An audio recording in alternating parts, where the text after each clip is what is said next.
$939. Or enjoy 48 months special financing when you spend $19.99 or more. Only at Value City Furniture. Tonight, breaking news from the White House and on Wall Street. The Dow plummets. President Trump's lead personal attorney on the Russia investigation suddenly resigns. Tonight, what's behind it and what the president said today about Robert Mueller. Also tonight, the Dow plunging, closing down more than 700 points after the president's new move on China, igniting fresh concerns tonight of a trade war. The chilling new video right here before the Las Vegas massacre. The gunman inside the hotel, the casino, and the question so many had. How did he get his massive arsenal up to that 32nd floor hotel room? Tonight, right here, the answer. The deadly police shooting and the video. The unarmed black man shot and killed. 20 shots fired. Tonight, it is unbelievable, but yet a new snowstorm now brewing. Several states will get hit tomorrow. In New York City tonight, 2 separate blasts, rattling nerves at this hour. And a driver entering an American base, reportedly breaching the main gate, then crashing. Reports of possible propane tanks inside and an explosion. This is ABC World News Tonight with David Muir. Good evening, and it's great to have you with us here on a Thursday night. And we begin with major turbulence on Wall Street and inside the White House. The president's lead personal attorney on the Russia investigation suddenly resigning, and tonight word of a new national security advisor. Also tonight, the president taking dramatic action on China right there, signing his order for tariffs on imports from China. Well, then the Dow plummeted, down 724 points, fears of retaliation now from China, a possible trade war. We have it all covered, beginning with that search for a new lawyer and a new national security advisor from the president just moments ago. Here's ABC's chief White House correspondent, Jonathan Karl. With his legal team in turmoil, the president today said he actually wants to answer questions from special counsel Robert Mueller. Mr. President, would you still like to testify to special counsel Robert Mueller, sir? Thank you. I would like to. I would like to. This just hours after the president lost his lead attorney on the Russia investigation, John Dowd, the man negotiating the terms of an interview. In fact, Dowd just met with Mueller last week. But today, he quit. Sources familiar with their relationship tell ABC News Dowd felt the president wasn't taking his advice. They had been at odds for a while. First, over the Mueller interview itself. Trump told us back in January he was eager to do it. Are you going to talk to Mueller? I'm looking forward to it, actually. But I would love to do that. I'd like to do it as soon as possible. But that night, Dowd told ABC News that he, not the president, would decide if Mueller got the interview. At the same time, Dowd counseled the president not to criticize Mueller, not to even tweet the special counsel's name. Advice the president ignored, tweeting this weekend, "Why does the Mueller team have 13 hardened Democrats, some big crooked Hillary supporters, and 0 Republicans?" While Mueller has hired several Democratic lawyers, he himself is a Republican. Perhaps in a bid to encourage the president to leave the attacks to his lawyers, Dowd put out his own statement over the weekend, calling on the Deputy Attorney General to end the Russia investigation and to, quote, follow the brilliant and courageous example of Attorney General Jeff Sessions, who had just fired Deputy FBI Director Andrew McCabe. Dowd added the investigation was, quote, manufactured by McCabe's boss, James Comey. Today, a very different sort of statement from Dowd. I love the president and wish him well. As for the president, if any of this was troubling him, he wasn't showing it. Rattling the financial markets, he announced his intention to impose punitive tariffs on China to fight back against China's unfair trade practices. If they charge us, we charge them the same thing. That's the way it's got to be. Shortly after that, he shared this light moment with a group of young conservatives. What advice would you give to the 25-year-old Donald Trump knowing what you know today? Don't run for president. The president went on to say he got great media coverage before his campaign. Now he says that's all changed. So let's get to John Karl. He's live at the White House tonight. And John, the lead personal attorney, John Dowd, resigning. This leaves a big vacancy. The other headline breaking at this hour, General H.R. McMaster now out. A new national security advisor coming, John? That is exactly the case here, David. H.R. McMaster, there have been reports about him getting fired for months. Now he is out. The White House said it was a mutual decision. The new national security advisor will be conservative John Bolton. He served in the Bush administration, both at the State Department and as the U.S. ambassador to the United Nations. All right, John Carr with the breaking news just as we come on tonight. Thank you. And as I mentioned, the president's other move today on China led to major jitters on Wall Street. The Dow plummeting today, closing down 724 points. So let's get right to ABC's chief business correspondent, Rebecca Jarvis, tonight. Rebecca, what happened? Well, that's right, David. The reaction was immediate today as the president announced those new tariffs against China. The very industries meant to benefit here in the U.S., aerospace, machinery, IT, had some of the biggest losses. Boeing and Caterpillar both ended lower, with fears on Wall Street of retaliation. What if China strikes back? And one more driving force today, the controversy swirling involving Facebook. Up to 50 million accounts allegedly exploited during the campaign. CEO Mark Zuckerberg saying, "I'm sorry, what happened with Cambridge Analytica was a breach of Facebook's trust." But David, that wasn't enough to quell those fears on Wall Street. Facebook fell today as well as a number of other tech names. Yeah, very turbulent day on Wall Street. You'll be watching that as well, Rebecca. Thank you. We also have new reporting coming in right now involving a troubling security breach at a U.S. Air Force base. A driver breaching the main gate at Travis Air Force Base, then crashing, the SUV exploding. Here's ABC's Marcy Gonzalez. Tonight, authorities investigating this deadly security incident at Travis Air Force Base in California. The driver reportedly going through the base's main gate before crashing last night. Officials on the scene say the vehicle exploded upon impact. The driver died in the crash. These videos posted online. Federal officials are combing through them as part of the investigation. There were no additional injuries or fatalities. The entrance closed in the direct aftermath. People urged to stay away. It has now been reopened. Tonight, the military only saying the person in the vehicle was a civilian and they have to let the investigation take its course. And David, officials are saying no shots were fired in this incident. The Air Force and FBI are working together in this joint investigation. Marcy Gonzalez live in California. Thank you. Next tonight to that chilling new video from Las Vegas in the days leading up to that massacre.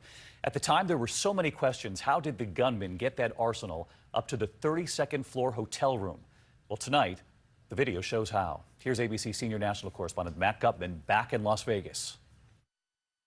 The man who turned his luxury hotel suite into a sniper's den moved through the Mandalay Bay like any other guest. The newly released surveillance video shows Stephen Paddock checking in on September 25th, walking up to the VIP counter a full 6 days before the massacre. Alone, he sits down at the sushi bar, LeBron James on the screen above. It's only hours later that he begins to bring in his arsenal. Paddock, pulling his car around a bellhop, brings over a cart, and together they wheel 5 large bags to the hotel's service elevator, heading up to that suite on the 32nd floor. That was only phase 1. Police photos later revealed a massive cache of weapons, 23 in all. Rifles everywhere, on the bed, by the bar, on the floor.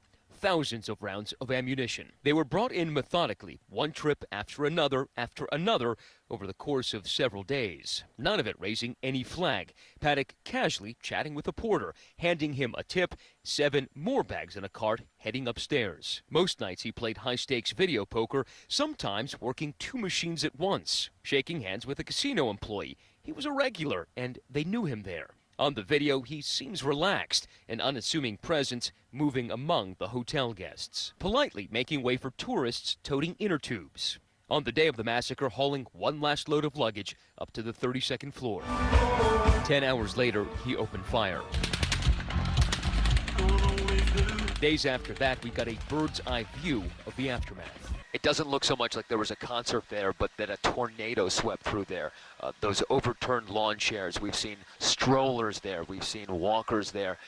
Evidence of just the absolute chaos. What the video couldn't show is how Paddock rigged his room. His own surveillance cameras under that plate, the hammer he used to shatter the window in his sniper's perch, and finally, his lifeless body among the bullet casings. Just awful looking back at all of those images. Matt Gutman with us again tonight. And Matt, the hotel's releasing this surveillance today, saying they believe it shows how Stephen Paddock really was able to blend in without raising any red flags. That's right, David. They say it shows the extraordinary lengths that he went to try to hide his activity, bringing those weapons in on 5 separate occasions, sometimes in the middle of the night, indicating that there was virtually nothing that could have been done to have stopped him. Now, one mystery remains here, and that's his motive. He killed himself with without leaving a trace. David. All right, Matt Gubman, we can hear the choppers hovering overhead. Matt, thank you. We turn now to newly released images from the Sacramento Police Department after an unarmed black man was shot and killed. Infrared video from a police helicopter showing officers chasing the man, then unleashing 20 shots. ABC's Kana Whitworth, and we should add tonight the images are difficult. It's not just the disturbing manner in which Stephon Clark died. Show me your hands, gun! But what happened after this split-second decision by police and why they turned off their microphones. Hey, you? That has so many in Sacramento, including his family, outraged tonight. My baby was shot so many times. He was shot. Police say it started when neighbors called 911, reporting a man breaking car windows, then hiding in a backyard. Police seen going door to door looking for the suspect. In the air, a police helicopter zoning in on someone running south, then hopping a fence. Just broke the window. All I can tell is he's got a hoodie on. He's looking into another car. That car parked at Clark's grandmother's house. Seconds later, you see police approaching him. Shots fired, shots fired. Police say they fired 20 rounds because Clark advanced towards them holding what they believe to be a gun and that they feared for their safety. We can't go over there to get you help unless we know you don't have the weapon. Police held their positions for nearly 6 minutes, waiting for backup before administering CPR. Soon after, their body cams going silent as officers discuss what happened with the supervisor. When they fired their service weapons, they believed that this individual had a firearm. Body cam footage showing the father of two holding just an iPhone. No weapon was found. And David, tonight police are launching an investigation and the two officers involved remain on paid administrative leave.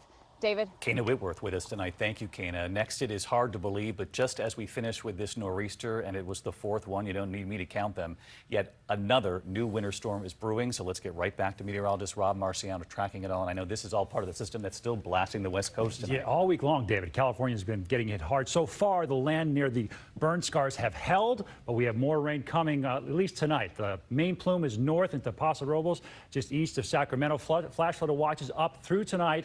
But then we should be done as this pushes east into the cold air of the plains. Here's where the snow starts. Minneapolis, down through Indianapolis, in through Cincinnati, tomorrow night in through Saturday. It does weaken a little bit, so we don't think it'll become our next nor'easter, but 6 inches plus in a pretty long swath there, David. Spring in the United States. Yeah, exactly. Rob, thank you.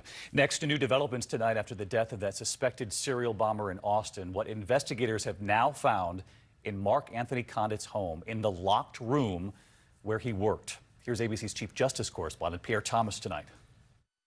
Tonight, as teams pour over the home of suspected Austin bomber Mark Condit, officials say police have found a locked room in his home used to make bombs, along with a hit list of potential targets and addresses. They went out to these residences and then swept them to make sure there were no explosive devices. It comes as new images surface of Condit buying electronic parts days before the first deadly package bomb exploded. KXAN-TV obtaining surveillance from that store. Video turned over to the ATF more than a week ago. Investigators painstakingly putting the bombs back together, finding parts like nails and screws, then tracing them back to possible stores. Clearly closing in, but the big break coming when Condit walked into that FedEx drop-off and mailed 2 bombs.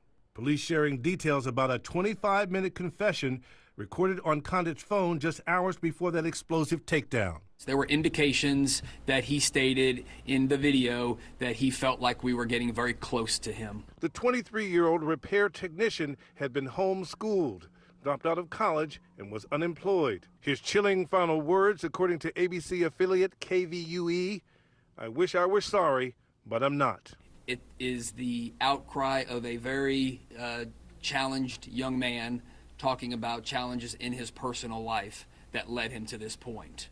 And Pierre Thomas with us from Washington tonight. Pierre, we heard the chief there talk about the recording on the bomber's phone, him talking about challenges in his personal life. His family saying they had no idea of the, quote, darkness in their son's life. And his mother had posted some very typical things on Facebook about her son. That's right, David. The post is from 2013, and it reflects more innocent times. His mom talks about how he just graduated from high school and her hopes